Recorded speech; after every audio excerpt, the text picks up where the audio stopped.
గతించిన కొద్ది నెలల కిందట సాహసం నా కళ్ళారా చూశాను. ప్రకాష్ అన్న కూడా చెప్పాను ఆ సాహసం. ప్రియులు, ఒక ముసలాయన మా విశాఖపట్నంలో దేవుని సేవ చేస్తాడు. అంకుల్ గారు, నాయన స్వామి ఎప్పుడు పిలిచినా నాకు అందుబాటులో ఉండడం లేదు, ఈ మారు ఒక పల్లెటూరులో మందిరం కట్టాము, దాని ఓపెనింగ్ నువ్వు రావాలి అంటే వస్తాను అంకుల్ అని చెప్పాను. మళ్ళీ మధ్యలో ఫోన్ చేసి అన్నాడు, బాబు 8:30కే చర్చి డెడికేషను, 10:30 అయిపోవాలి, 10:30 తర్వాత మరొక పెళ్లి చేయాలి బాబు అన్నాడు. ఇదేనా ముహూర్తం పెట్టుకున్నాడా కొంపదీశాన్ని నాకు అనుమానం వచ్చి తెలుసుకుంటే, కాదు 10:30 లోపు చర్చి డెడికేషన్ అయిపోతే 10:30 తర్వాత మళ్ళీ ఏదో పెళ్ళి ఆ కొత్త మందిరంలో చేద్దామని వాళ్ళ ఆశ అంట. సరే, నేను 8:30కి వెళ్ళేసరికి ఆయన పాటలు పాడించేసి వాక్యం చదివించేసి మౌనంగా ఆయన నిలబడ్డాడు, మనుషులు నిలబెట్టాడు. నేనే సిగ్గుపడిపోయాను. నేను ఒక 3 నిమిషాలు ఆలస్యంగా వెళ్ళాను, అంతే. 3 నిమిషాలు ఆలస్యంగా వెళ్ళాను. ఈ 3 నిమిషాలు మౌనం నిలబడ్డాడు. ఏంటి అంకుల్ అంటే, నువ్వు వచ్చి కత్తిరిస్తే లోపలికి వెళ్తాం, పాటలు అయిపోయి వాక్యం చదివించడం అయిపోయింది, అన్నీ ముగించేశాను. డెడికేట్ చేయడం అంటే ప్రార్థన చేసి రెబ్బను కత్తిరించి లోపలికి వెళ్ళే ముందు ఎవరు అంకుల్ ఇక్కడ సేవ చేసేదంటే ఒక 25-26 సంవత్సరాల పిల్లని చూపించినాడు. ఈ పిల్లేనా ఆయన అన్నాడు.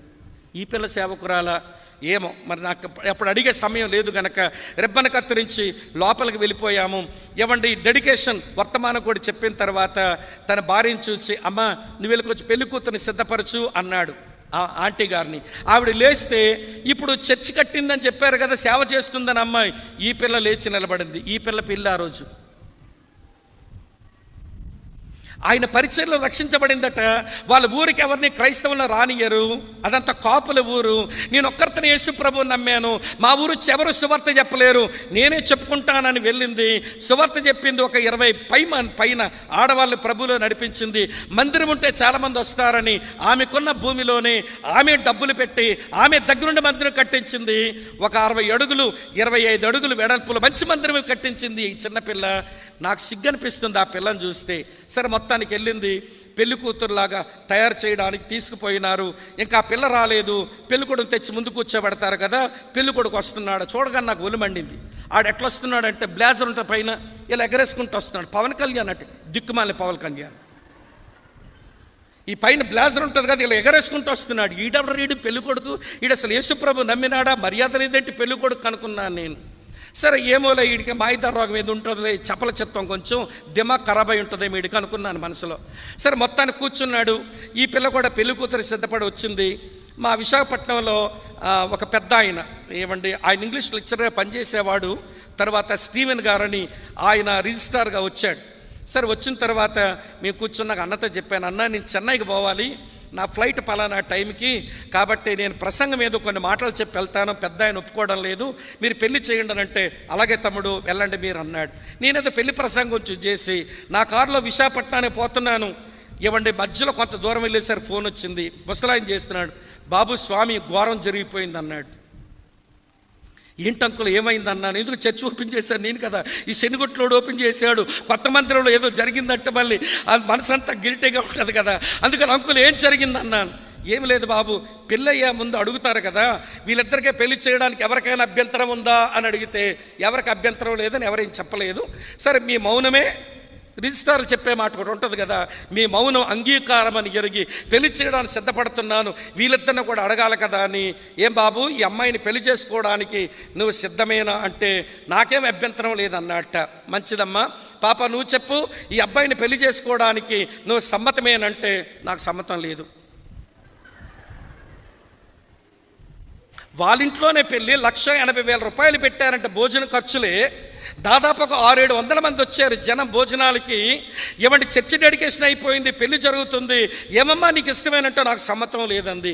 అందరూ గతుక్కమన్నారు. ఏంటమ్మా అంటే, మా అమ్మ నాన్నకి చెప్పాను, మారు మనసు లేనోడిని, యేసు ప్రభువుని నమ్మనోడిని నేను చేసుకోనని చెప్పాను, కానీ నా మెడ ఉంచారు. సరే, ఒప్పుకున్నాను. ఒక 5 రోజుల క్రిందట బెట్రోతలు జరిగిన తర్వాత వీడు నాకు మెసేజ్లు పెట్టడం మొదలుపెట్టాడు. ఇదిగోండి నా సెల్ ఫోను, వాడు ఇచ్చిన మెసేజ్లు ఎలాగున్నాయి. నువ్వు యేసుప్రభుని నమ్మేవంట కదా, బైబిల్ చదువుతావంట కదా, సేవ చేస్తావంట కదా, చాలామందిని యేసుప్రభు నడిపిస్తావంట కదా, నువ్వేదో పాస్ట్రమలాగా ఉంటావట కదా. అలాగే ఉంటే నేను పెళ్లి చేసుకున్న భర్తనే కానీ నీతో నేను కాపురం చేయను, వేరొకరితో ఉంటాను అని పెట్టాడు. చూడండి,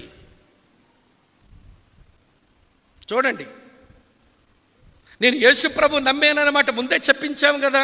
మా తల్లిదండ్రులకు వద్దన్నా కానీ ఇలాగ అంటున్నారు, ఇలా ఉంచారు, నేను తప్పకొచ్చాను. సేవకులు మీరు అడుగుతున్నారు, ఇది కొత్త మందిరం, నేనేలా అబద్ధం చెప్తాను ఇక్కడ సేవకురాలుగా? నేను అబద్ధం చెప్పలేక సమ్మతి లేదన్నాను అంది. ఇక స్టీవెన్ అన్నకి ఏం చేయాలో అర్థం కాక ఆయన బిక్క చచ్చిపోయినారట. ఏంటి మరి ఇప్పుడు ఏం చేసేదనంటే, వాడేదో బూతులు మాట్లాడబోతున్నాడు, యేసుప్రభుని ఎరగని వాడు కదా అతను, బూతులు మాట్లాడబోతుంది అందట. ఇది కొత్తగా ఈరోజు డెడికేట్ అయిన మందిరం, దీంట్లో బూతులు మాట్లాడకూడదు, ఉన్న వాస్తవమే చెప్పాను, ఇప్పుడు నీ అభిప్రాయం ఏదో చెప్పు అంది పిల్ల. అనగా నాడు ఇంకా బూతులు మాట్లాడుతుంటే, బూతు మాటలు ఆపవా అంది. ఆడు ఇంకా బూతులు మాట్లాడుతున్నాడు, లాగిపెట్టి పడిగి మన కొట్టింది ఒకటి. గుండె జల్లు మంది వచ్చింది జనమందరికి. వినండి, అది జరిగింది ఆ రోజు విషయం. వినండి ప్రియులారా, ఇప్పుడు పెళ్లి పీటల మీద, పెళ్లి కుర్చీల మీద పెళ్లి ఆగిపోవడం ఒక ఆడపిల్ల జీవితానికి ఎంత రిస్క్ అండి.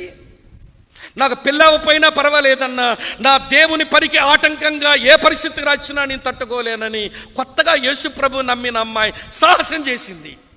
అది దేవుని ప్రేమించడం అంటే. తర్వాత మార్చేసుకుంటామండి, ముందు పెళ్లి చేసుకుంటామని బొగ్గలు తిప్పుతారు, బొగ్గర బల్లులాగా ఒక్కొక్కరు. తర్వాత మార్చేసుకుంటావా? మార్చేసేదానికి నువ్వేం దేవుడివా దేవతవా? నువ్వు దేవుడు కదా మనిషి హృదయాలు మార్చేవాడు. ముందు మా పిల్లకి పెళ్ళి అయిపోనివ్వండి, తర్వాత మేము మార్చేసుకుంటాం కదా. ఏం మార్చేసుకుంటావు? వల్లకాడు. మార్చేయడానికి నువ్వు దేవుడవా? సేవకులు చెప్పిన మాట వినరు, వాక్యానుసారంగా పెళ్లి జరుగుతుంది, లోబడమ్మా, సాహసం చేయి, తెగించు దేవుని కొరకంటే తెగించరు. ఇవాడ పిల్ల ఆగిపోయింది. విచారం ఏంటో తెలుసా? వినండి ప్రియులారా, నేను బాధపడ్డాను కానీ వినండి, ఆ పిల్ల ఎంత నిబ్బరంగా ఉందో. వచ్చిన జనం అంతా ఇప్పుడే డెడికేషన్ అయిన మందిరం, ఇందులో అశుభకార్యం జరిగిందని అంటారేమో, నేను భయపడ్డాను. వచ్చినటువంటి హిందువులు అన్నారు, నిజంగా ఇక్కడ దేవుడు ఉన్నాడు, అందుకే దేవుడి పెళ్ళి ఆపాడు. ఆడితే పిల్ల ఉంటే దాని జీవితమే పాడైపోను, దేవుడు నమ్మిన దేవుడు గొప్ప దేవుడు అంటున్నారు. ఈ పిల్ల నమ్మిన దేవుడు గొప్ప దేవుడే.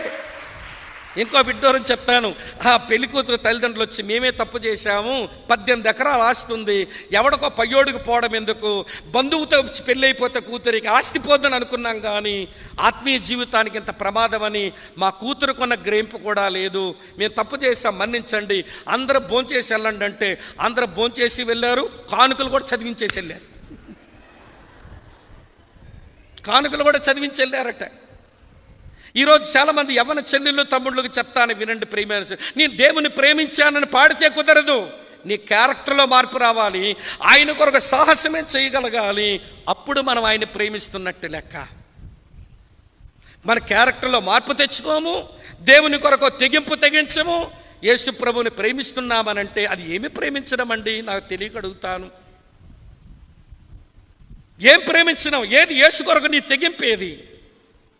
వేగుల వారిని దాసినటువంటి రాహాబనే వేశ్య ఏమి తెగించిందండి తల్లి? ఒక్కగానొక్క కుమారుడిని మోరియా పర్వతం మీద పెట్టి బలిర్పించడానికి తెగించిన అబ్రహాము ఏమి తెగించాడండి? ఆ తెగింపు వింటున్నారా ప్రియులారా? యేసు కొరకు బతికితే ఇక చావే నా ముందుంటుందని తెగించి వచ్చిన పౌలు తెగింపు ఏమి తెగింపండి? ఆ తెగింపు లేని, సాహసము లేని చవకబారు, నన్ను మన్నించండి, చచ్చు భక్తి చేసుకుంటూ మేము దేవుణ్ణి ప్రేమిస్తున్నామని మన ఊరికే చప్పట్లు కొట్టుకొని మిగిలిపోతామా చెప్పండి? ప్రభు నేరుగా మనతోనే మాట్లాడుతున్నాడు. మీ ఎడల నాకున్న ఉద్దేశం, నా ఏర్పాటులో మీరు ఫలించాలి. మీరు ఫలించడానికి నాలో నిలిచి ఉండండి. మీరు నిలిచి ఉండడానికి నాకు విధేయత చూపండి. నాకు విధేయత చూపడానికి నన్ను ప్రేమించండి. సరే, ప్రేమించడం వరకు వచ్చాం. మరి ప్రేమించడానికి రహస్యం ఏంటి? What is the secret of loving? ప్రేమించడానికి రహస్యం ఏంటండి? దేవుని వాక్యంలో యేసయ్య చెప్పిన మాటే చూద్దాం రండి. యోహాను సువార్త 15వ అధ్యాయంలో, నా టైం అవుతుంది, ముగింపుకు వస్తున్నాను, కొంచెం మనసు పెట్టి వినండి. యోహాను సువార్త 15వ అధ్యాయంలో చదువుతున్నాను చూడండి ప్రియులారా. 15వ వచనం ఇట్లుంది, దాసుడు తన యజమానుడు చేయు దాని ఎరుగుడు గనక ఇక మిమ్మల్ని దాసులను పిలవక స్నేహితులు అని పిలుచుచున్నాను. ఎందుకనగా నేను నా తండ్రి వల్ల విన్న సంగతులన్నిటినీ మీకు తెలియచేసితిని, మీరు ఎరుగుదురు, మీకు తెలియచేసితిని. ప్రేమించడానికి రహస్యం ఏమిటనంటే ఎరగడం. The secret of loving is knowing. అంతే. ప్రేమించడానికి రహస్యం ఎరగడం. ఎరగని మనిషిని ప్రేమించలేం ప్రియులారా. వినండి, ఎరిగిన మనిషిని ప్రేమిస్తాం. ఎరగాలి. దేవుణ్ణి ఎరగడం అనేది జీవితకాల ప్రయాస. ఎంత ఎరుగుతున్నా కానీ ఎరగవలసింది ఇంకెంతో మిగిలి ఉంది.